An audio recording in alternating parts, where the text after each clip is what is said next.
Beauty or Spike by Flim Flam Bros. Chapter 8 Pleasing Blue Blood.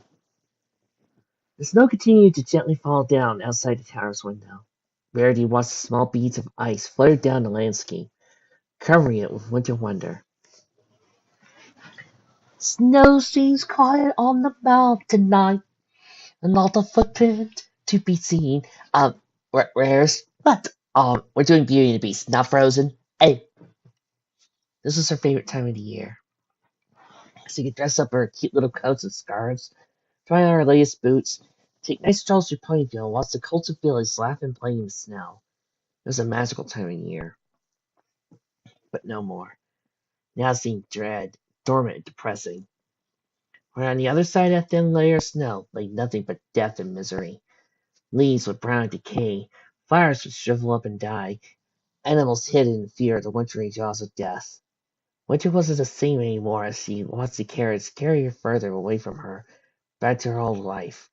A life that seemed nothing but a faded memory, disappearing in the chills of the wind. She started to cry. Father! The mare sobbed, so she was able to whimper past her tears. How had her life come to this? Alone, miserable, and cold in the tower of a greedy, terrible dragon. She could never forgive him for doing something so cruel, so evil, so greedy. Why? Why has my life become so pathetic? She muttered to herself. Is this my destiny? To spend my days as a slave to some greedy monster, some beast? She took a look out the window. The tracks of her father's carriage slowly fading away, covered by the falling snow. At least, at least he's safe, she sniffed. I will always love you, Daddy. Rarity continued to break down. Miserable emotions washing over her as she saw fit to curl up in the pile of hay as if she were to die. Close her eyes to be afraid of this freaking nightmare. Spike watched her silently from the shadows. He could see how distressed she was, and his own feelings seemed mixed and confused. On the one hand, he felt like he had the mare that betrayed him, the one that caused him untold amount of misery and pain and hatred and heartbreak. It'd be easy to get his revenge on her for what she did to him. She was the monster that made him into one. He had so many delightful ways to torture her, make her scream, do what she did to him, and tear her perky little heart out. On the other hand, this was Rarity. She was his friend, and the feelings he harbored for her were still very much alive, and in constant conflict with his darker self, the other half that wanted to see her dead in the gutter. But every time he thought a nasty thought, there was a flash of hope, the reminder that this wasn't who he was. He was not a monster, not a freak. He just looked like one. What to do with her? He mumbled. He hugged down his claws, sharp and sleek. He could rip into flesh with ease. Spike?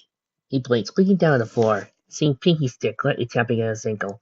What do you want? He growled. Well, smiled Candlestick.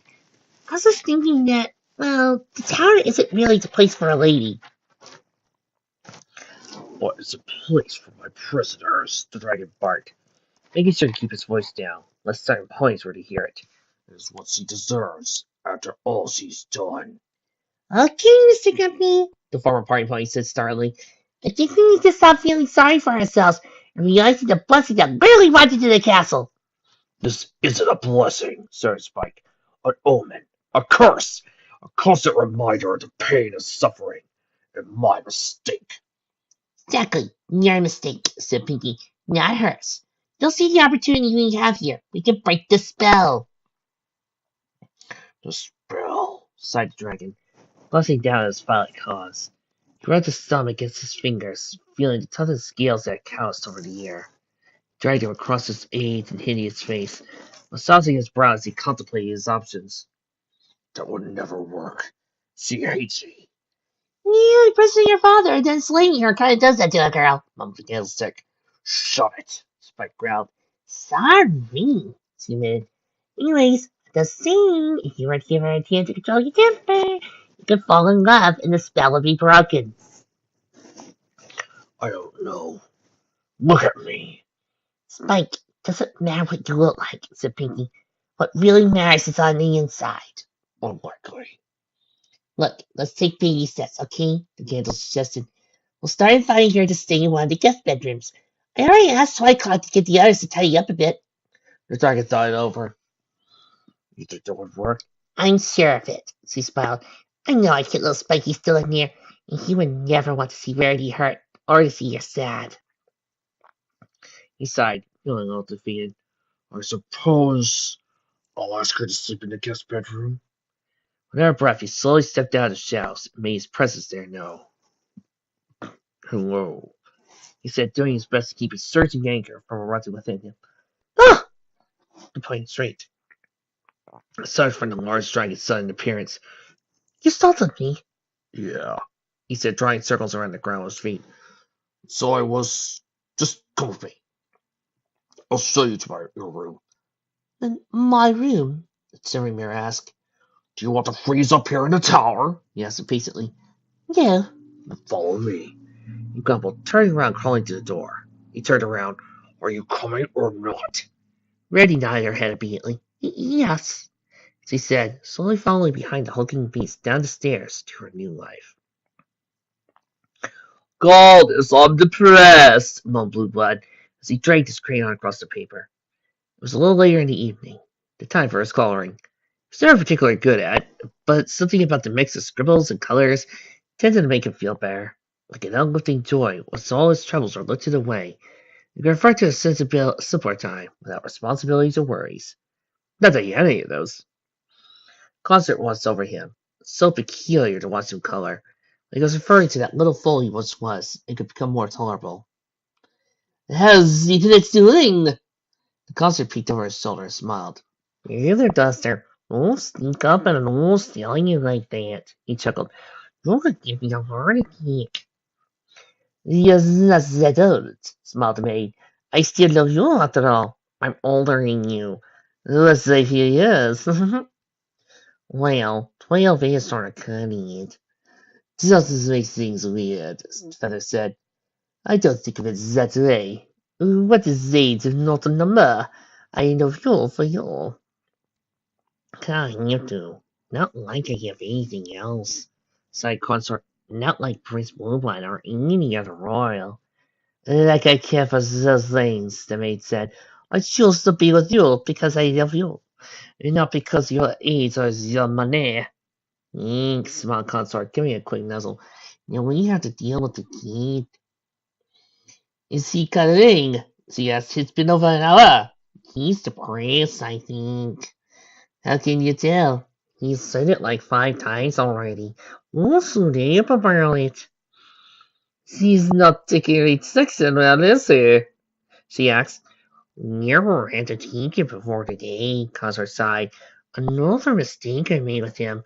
I always gave him what he wanted. Never thought to deal with affection. It does not matter now, I suppose, asked Feather Duster.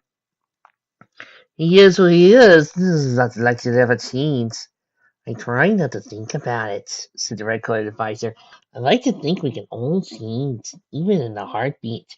We all need somebody worth fighting for. When are you so philosophical? Laughed the Silver Maid. Also fancy, I suppose. Zap it, Trump Feather. She turned to look at Blueblood. How much longer do you think it'll be like this? Consort shrugged. I don't know, he said. We'll be stuck like this for hours. But at least it'll be quiet till then. Oh, grunted the prince, laying his face slamming the table. Why is everything so complicated? What does he not see in me? I'm the greatest pony in equestrian history, and the soul wielder of the elements of harmony. What's there not to love? Don't forget his personality, sandpaper, whispered Feather Duster. I need something to cheer me up, the young stallion muttered. Maybe I'll fire some ponies. That usually makes me feel better. Oh dear, sighed Consort. I think we let him feel sorry for longing you. What's you going to do? What I do is, the red-colored Consort said, the sun's ego back to normal and somewhat imbecile extinct. Fine, Trump Fairy Duster. I'll get to everybody else. You know I only do this because you asked me to. I can hardly care less for this job. She turned around and walked away to gather the rest of the servants, while Consort stepped into Prince Blueblood's room, knocked gently at the wall, alerting the prince to his presence, who only responded with a mellow groan. "Leave me alone, Consort," he muttered. "I want to wallow here for a few more hours."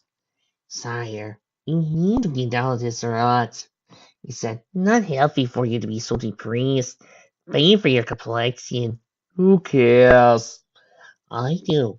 And I know you need to get back on your horse so you can get you a wife. Don't you still want to be king?" "Yes," said Prince Blueblood. "That sounds like work." Redcoat advisor sighed heavily. "Come on, Blueblood. You want to put yourself back together." I just realized I gotta sing. I picked this voice and now I'm stuck with it to sing. Oh well. That's how it pays me to see you, Blueblood. Laying about in the slump. It's my job to make sure, Blueblood, you never get caught in a rut. You're the one to be loved and desired, a legend to outlast all time. Now come in this room as we all worship you, but most of those things will be lies. "They're ready for you," said Consort, leading Blueblood out of his room. Outside his room, the servants were all lined up, every maid, butler, and servant ready to amuse their employer. No one's great like Blueblood, goes on dates like Blueblood, derouses parling contradictions that creates like Blueblood, for there's no one in town to half astound me. A portrait of pure paragon. You can ask any Cokie or Berry, and they all would agree on what team they'd be on. Not yours. No one's cool as Blueblood, so is it pulls like Blueblood? Yes, I try you 2% a fool like Blueblood. Yes, I suppose I am quite fascinating. No one's quite like Blueblood. Get 5 sauce, get 12 hip hips. If I keep this up longer, I think I'll be sick. "I'll be right back," said Consort, looking rather green. "Feather, do you mind? Thine. Slender as Blueblood, or as tender as Blueblood. Confuses science, yet dislike Blueblood. Oh, there's no one as pampered or royal. I enjoy the most bodacious of care, free of all rusty kinks or wrinkles, and every last inch of me is covered in hair. Aren't we all? No one hits like Blueblood, has a lick like Blueblood. No one's heart is incredibly thick as Blueblood. I'm incredibly good at expectorating. 10 points for Blueblood. When I was a colt, I thought I was great, a deity higher than gods. Now that I am grown, I know I am great. I'm appointed to Jesus to be on. No one. Everybody slice like Blueblood, hits the peg like Blueblood, running out of nice things to say about Blueblood. So let's just all agree that I am so perfect. No one's quite like Blueblood. The servants were panting in mere pose as their song came to an end. The prince had worked so hard to hear that song stupidly to himself. "I love that song. For once, Blueblood, we agree on something," he said. "Oh, how I feel so much better now." "I'm glad to hear that, my lord," droned Feather Duster. "Sorry you see Zuma to tease now." "I suppose so," said Blueblood. "Where's Consort? I need to talk to him." "I think he retired to the lavatories." The prince didn't thank her. He just left the servants to their duties. He approached the doors of the bathrooms. His red-coated assistant walked out, wiping something off his lips. "Consort, there you are," Blueblood said. "Come with me. We're going back to town to make Watson my wife." "Very well," said Consort. "It's nice to see you've gotten over your depression so quickly." "What can I say? I'm amazing," the prince said smugly. Now come on, someone out there, what's her name, is grieving and lusting over me. I'm sure, the deadpan advisor said as the two walked onto the train cart. Sally came back to her home. Not yet. After carefully analyzing the encounter, I noticed a critical error in my approach. Yes, should be good. Scuzzer thought, and what could that be? I forgot to offer her candy. Miss loves that. The prince proclaimed. Which is why we need to get some for her. Wonderful idea, said Consort. I believe there's a candy shop in town that has exactly what you require. Perfect. Be alarmed if that's the biggest and most expensive case of chocolate you can get me. I have another culinary session soon. If you wish, my lord. Hey, somebody help me! A shrill, desperate voice cut to into the town. Every pony turned to see a distressed, mustached pony running through the streets, wearing a blue Hawaiian shirt and a goofy straw hat. Somebody help me, please! Magnus shouted. He took my daughter! Monster took my daughter! Whispers spread throughout the standing by ponies. What are you talking about? A beast! proclaimed Magnum. A giant fire-breathing dragon! It took my precious Rarity and knocked her in the tower! Gasps of terror echoed through the ponies. There hadn't been a dragon problem in their town since, well, nobody was able to remember, but that wasn't the issue at the moment. Where is this dragon? Asked Lyra. Is it nearby? It's near me first, he said. We need to rally at the ponies to save my daughter. Excuse me, said Consort, walking up to Magnum. My name is Consort, advisor to Blueblood, secretary to the princess. If what you're saying is true, I should send word to Canterlot and inform the princesses about this. Wait, said Magnum. You work for the princess? Yes, nodded Consort. You just give us your address. We can send a carriage to your home and have you tell the princess to yourself. Oh, you like that, wouldn't you? Yelled the stallion, backing away from the red unicorn. You'd like to know where I live. It sent me to Canterlot where you could throw me into some dungeon because I was onto your conspiracy. Conspiracy? I've been onto your skins since the 80s, growled Magnum. I know you sent those Timberwolves into my family. Don't try to deny it. All I wanted was to go on a nice vacation with my family, save some time. But you, the princesses, the government, everybody in the world is trying to squeeze me every last bit out of me and take my freaking condiments! What on earth are you talking about?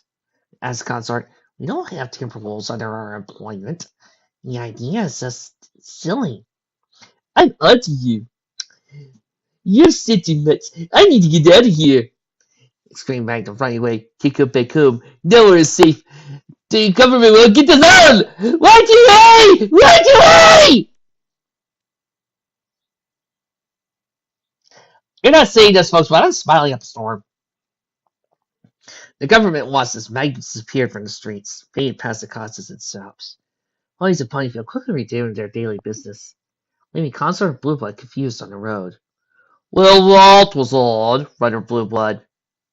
I never knew we had Timberwolves. How come I never heard of them? Consort, why don't I have a pack of Timberwolves working for me? Because it's idiotic, he said. And that pony was crazy. Yes, said Blueblood. He was. Hey, what was that other name he mentioned? Jules or something? Really? Asked the advisor. That's the name of the mare you've been wooing. Or trying to, at least. She might be in trouble. Yes, that's her name. Consort, I've been thinking. Why should I be concerned? Oh yes, you see, that stallion's what's her name father, and his sanity isn't the best. Now the wheels in my head have been turning as I stare at that cookie old coat. You see, I promised myself I'd be buried by now, and I think I've the plans developed. Oh, this is going to end well. Sing it with me! Everybody! No one schemes like Blueblood. It's so mean like Blueblood. Nothing is ever this it seems with Blueblood. Soon my wedding will be what we celebrating. No one's quite like Blueblood.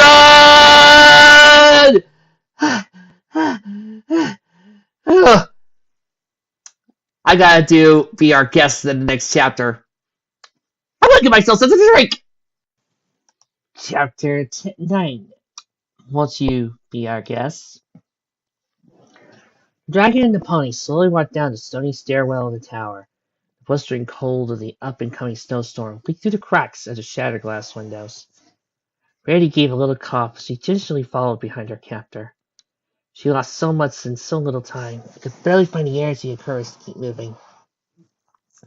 Keeping her head down, she could at least spare herself the view of the dragon's backside, even if it was barely illuminated by the three-pronged candlestick he carried.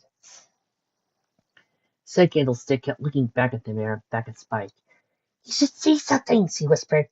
Try to make you more comfortable. Isn't that what I'm doing? He growled. Did you say something? I asked if you said something.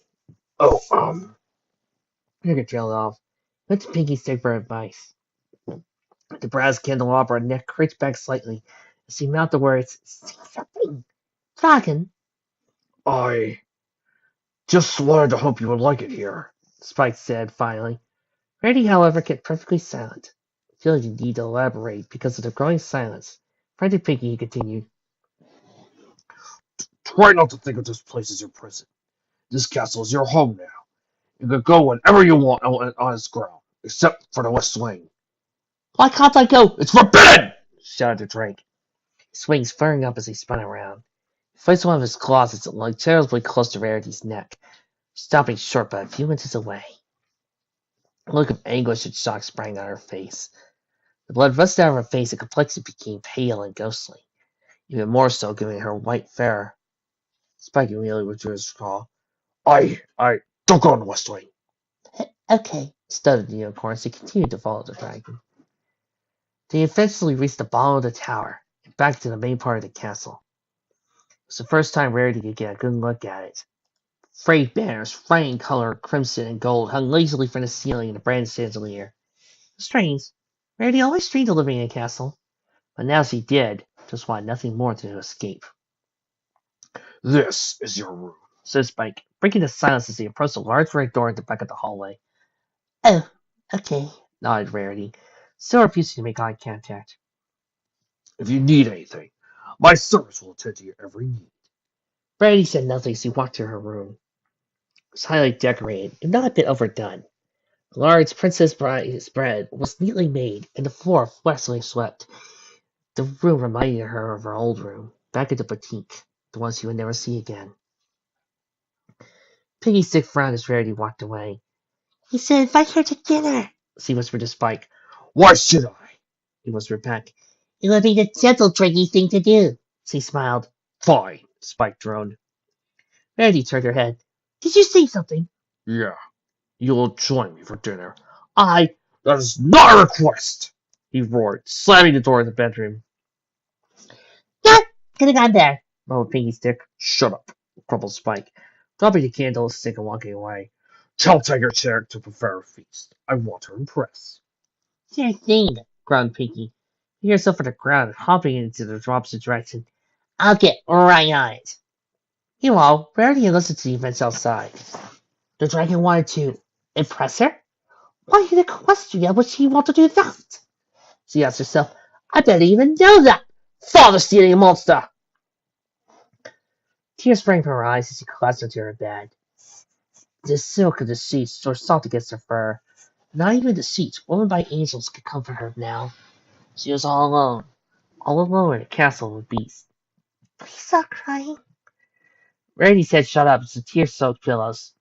Who said that? She called out. Is somebody there? Down here. The voice said again as a little hoof rat scurried up from underneath the bed. Eek! Shrieked the unicorn, nearly took out of her fur. What sort of witchcraft is this? Oh, I'm so sorry, Fireplace apologized. I didn't mean to scare you. I was just cleaning your dust bunnies under the bed. Please don't hate me, but I would understand if you did. Rarity tried to say. You were talking hoof last. Yes, the talking bed squeaked. Did that dragon did this to you? The mayor asked. That monster! Oh, no.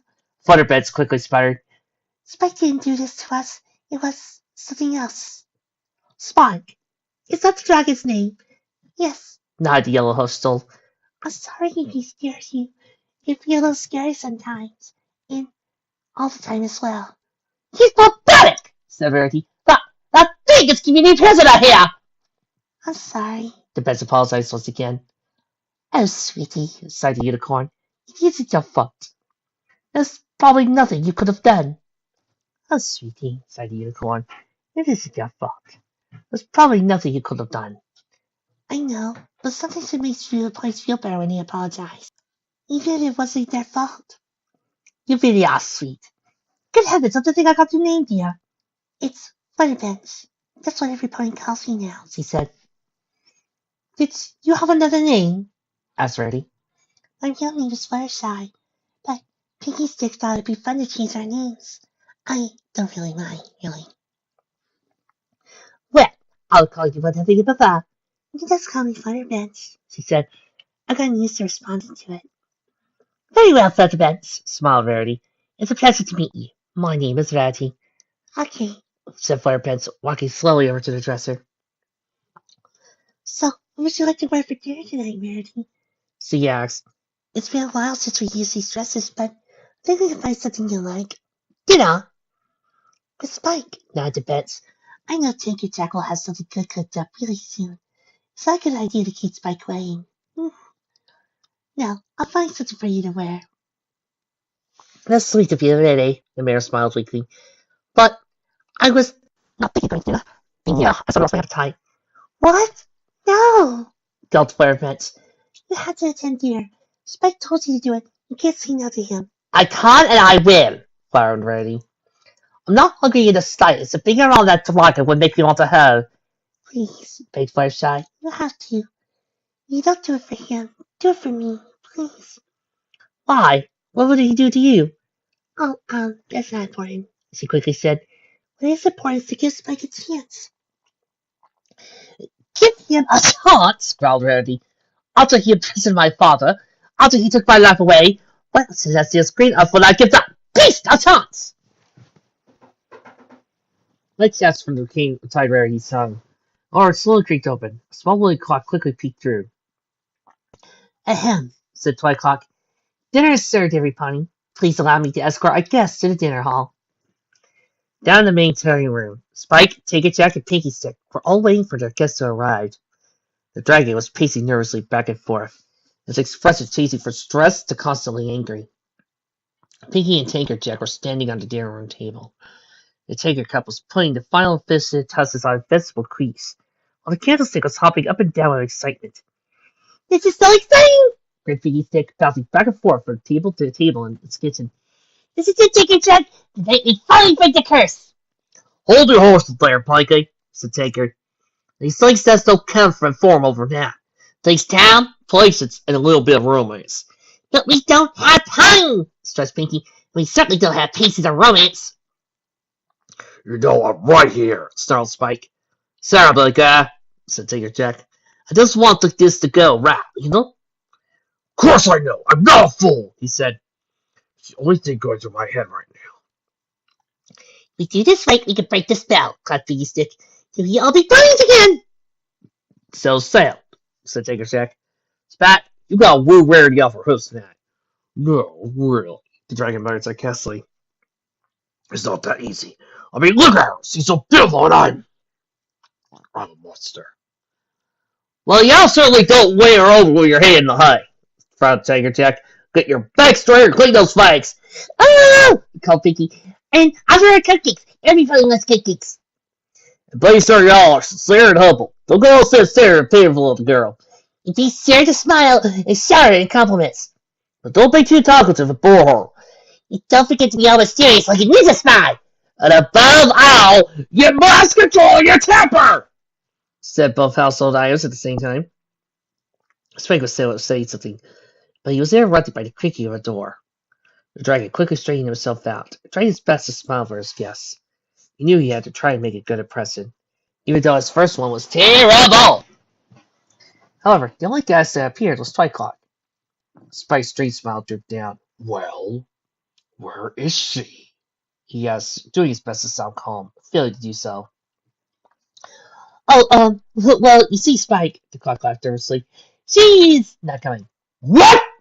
Spike, please calm down. How dare she refuse me? The dragon roared. Me? Does she find it funny to keep torturing me like this? Please, Spike. She did get to this. Spike jumped past Twilight Clock and into the hallway, reaching Verity's room within moments and banging hard against it. Open this door now! No! Shouted Rarity from the other side. I'm not hungry! You come out here this distance or I'll break this door down! Spike, whispered Pinky Stick, lightly tapping against the dragon's knee. I don't think that breaking the door down could be seen as romantic. Yeah, I could be a little more polite, said Dragon Jack. Well, she's being difficult, glared the Drake. Please, Spike, attempt to be civil. Fine, he groaned, turning back to the door. Would you please accompany me for dinner? No, thank you! Spike pointed to the door, looking like a seconds for tearing something apart. Remember, be polite, said Twilight Clock. It would bring me great pleasure if you would join me for dinner, he strained to say. I insist! No! Then you can't stay there forever! He yelled. Yes, I can! The man replied. Fine! Dragon roared. Then go ahead and starve! Whoa! Murmured Pinky Stick. What happened to being a gentle Drake? If she won't dine with me, then she won't dine at all! He stormed down the hall. She has to taste a bit. I try to be nice and curious as he spits in my face! I should have eaten her in that tower. Oh dear, sighed Twilight Clock. Suppose we better go clean up there, Pinky. I want you to stay here and stand guard. Don't let her out of her room, per Spike's orders. The candlestick started to attention as she were a soldier to carry like guard. Aye, Captain Sparkle! Good, said Twilight Clock. Come on, take it, Jack. Okay, Twa, she says. The two hopped down the hallway towards the kitchen. Clean up, leaving Pinky all alone to guard the door. Well, this is boring, droned Candlestick. What are Randy's doing? She asked herself, slowly opening the door and took a peek through the crack. Randy was sitting on her bed, her head buried in one of the throw pillows as Flutterbits tried to comfort her. oh, try to cheer up, please. Asked the hostel. It'll be all right. No, it won't, moaned Rarity. How can anyone be optimistic in a place like this with a dragon? He's horrible! But you two could become friends so you got to know him better. Flutterbits. My mother always told me to give ponies a chance. But that's the thing, Flutterbits, she said. I don't want to be his friend. I don't want anything to do with him. She continued trying to pillow, sobbing away in misery. Pinky Stick closed his door, making sure not to alert them. Well, this is no good, she thought to herself. I have to fix this. But how? It took 2 seconds for her to come up with a plan. Duh, of course, she yelled excitedly. This problem could be solved. Like all problems can be solved. She smiled. What a song! And not that funny song. Oh, I am so excited.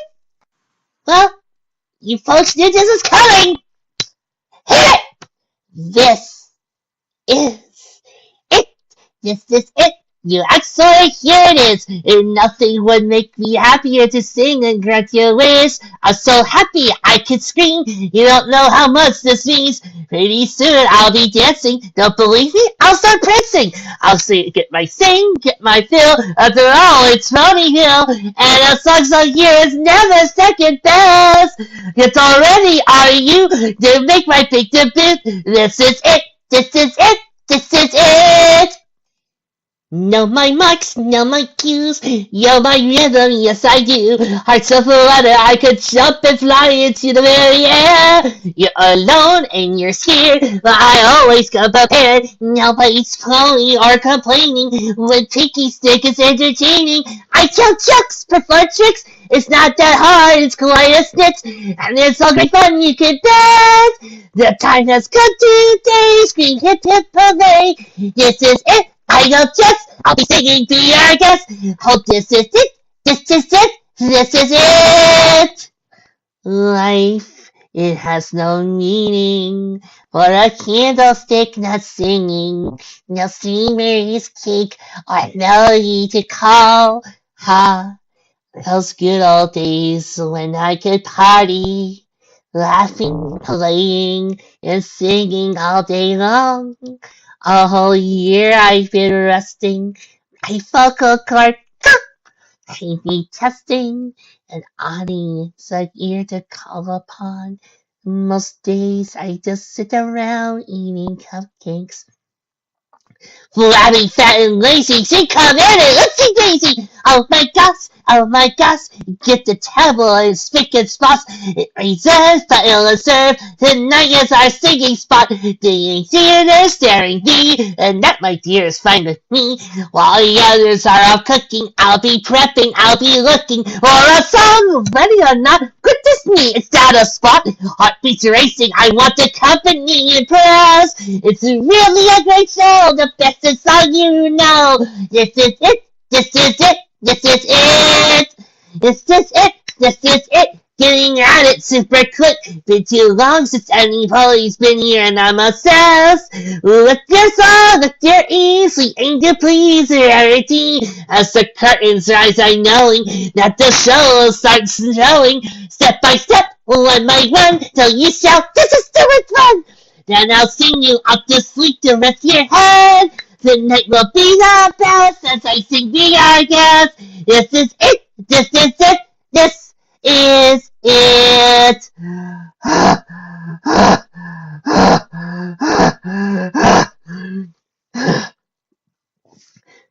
Let's see. Can we get a doctor here? I'm a doctor. Let's see. Yeah, your phone calls are right now lacing a rebellion for doing that entire whole song in Freddy Pie's voice. Never do that again. Right. This is it. Squeak Pinkie Pie as he pushes the doors open. This is it, everybody. Come on. Pinky Stick, a talking condom. Come on. She repeated. Aren't you guys history? There's a whole meal cooked for you downstairs. And no spike in sight. I suppose I am a little famous, sighed Rarity, holding a rumbly stomach. Give me more than a little. Perfect. She smiled. And while we went to the kitchen, I could sing you guys another song. The bestest, greatest song in the whole wide world!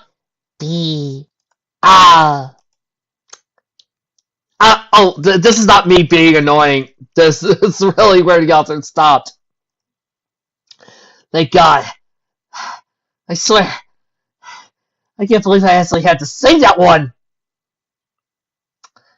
I'm throwing this chapter alone just for the song.